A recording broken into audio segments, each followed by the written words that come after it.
In the name of the one holy and undivided Trinity. Amen. Amen. You may be seated.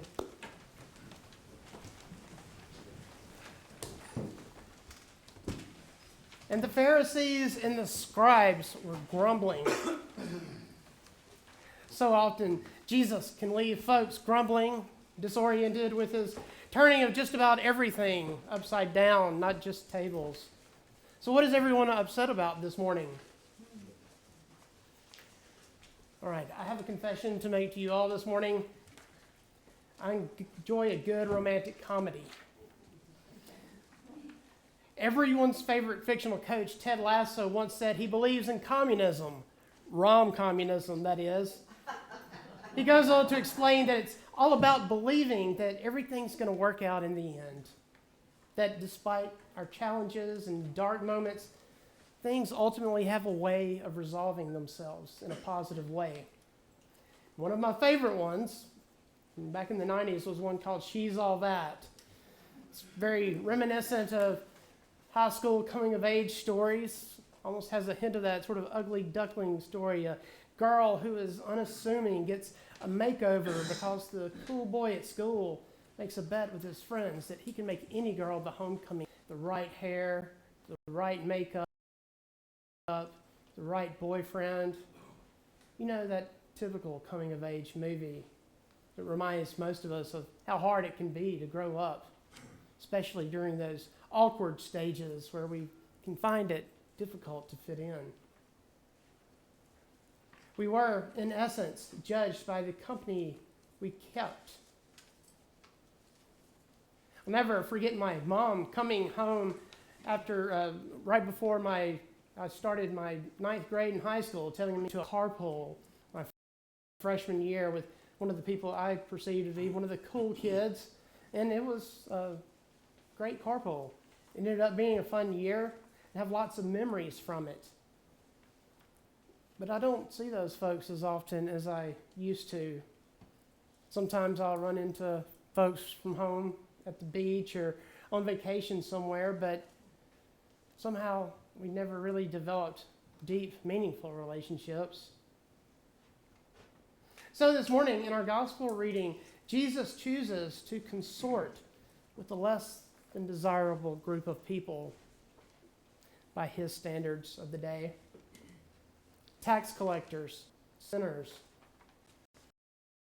Doesn't seem like the sort of crowd one might draw job references from. As a result of his association with this crowd, religious authorities begin to grumble. See, Jesus has been gaining a following, doing all his healing and miracles. His reputation is growing in prominence. And here this morning, he's making space for those who have been considered outsiders, those who have been outside the social norms of the day. In response to this grumbling, Jesus tells the Pharisees and the scribes the two parables we hear this morning. The first one about the shepherd who loses one sheep, leaves the 99 behind to go find it. The other about a woman losing her coin, lighting all her lamps and scouring her house until she finds it.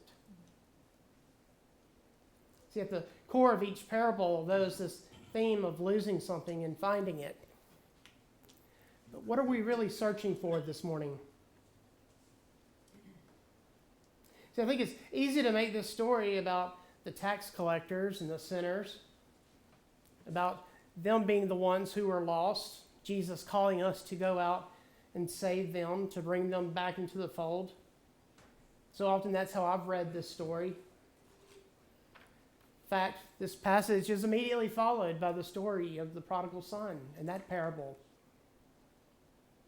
Another parable which I think probably is more appropriately named the prodigal father because of the lavish love that the father throws on his son. But what if we looked at our reading this morning a little differently, from a slightly different point of view? See, what if we did not make the tax collectors and the sinners the object of Jesus' actions this morning, but rather the Pharisees and the scribes. But the ones who thought they had all the answers didn't really understand what it was Jesus was doing.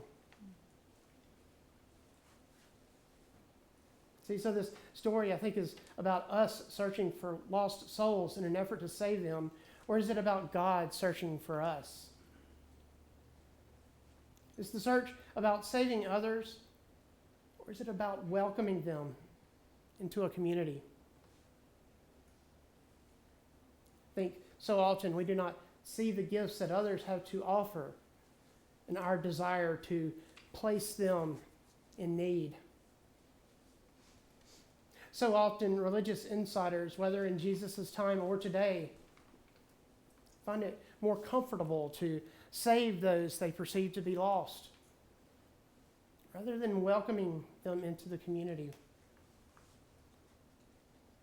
One of the most moving images I carry with me from my time spent worshiping was a morning that Allison and I were worshiping at St. David's Episcopal Church in downtown Austin.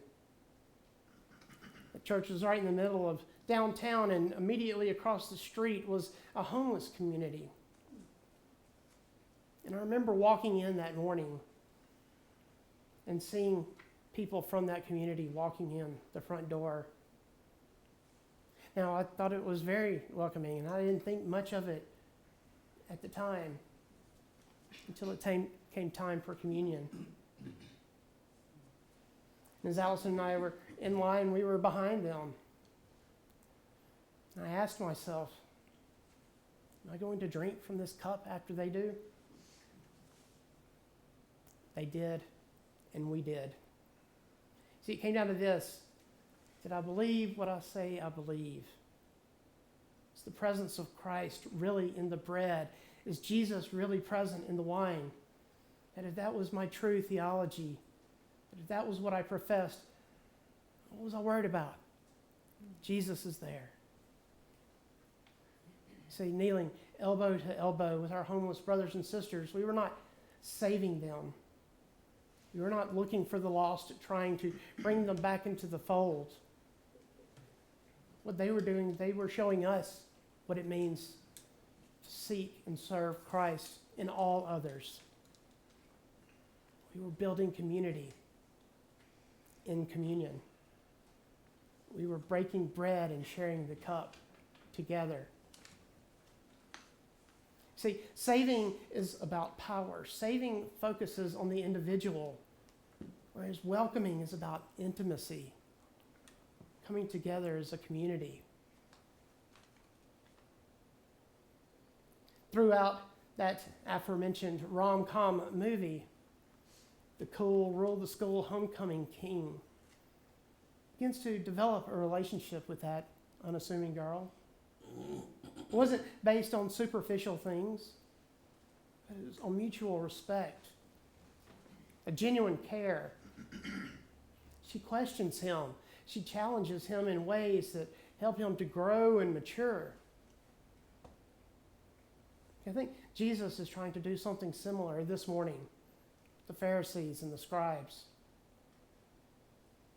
First glance, we might read these stories as calls to go out and save those outside the inner circle. But what if it's really about Jesus challenging those of us on the inside, challenging us to redefine our role? What if these parables are about God trying to save us from our own preconceived notions of what it means to be a follower of Jesus? What if we are the too cool for school kid who needs someone to challenge us to live into who God is calling us to be? What we need to remember is that first and foremost, we are all the beloved creation of God. You're all made in His image. He made us to be in a relationship with Him. And we find this relationship when we seek the divine in each other. When we do this, we form true, welcoming communities. When we do this work of inclusion, we can stop grumbling, start the work of moving through the darkness of solitude and ambiguity into the light of community, into a place of confidence and knowing that God is in each of us. And so often we learn more from those we serve than we can ever teach them. Amen. Amen.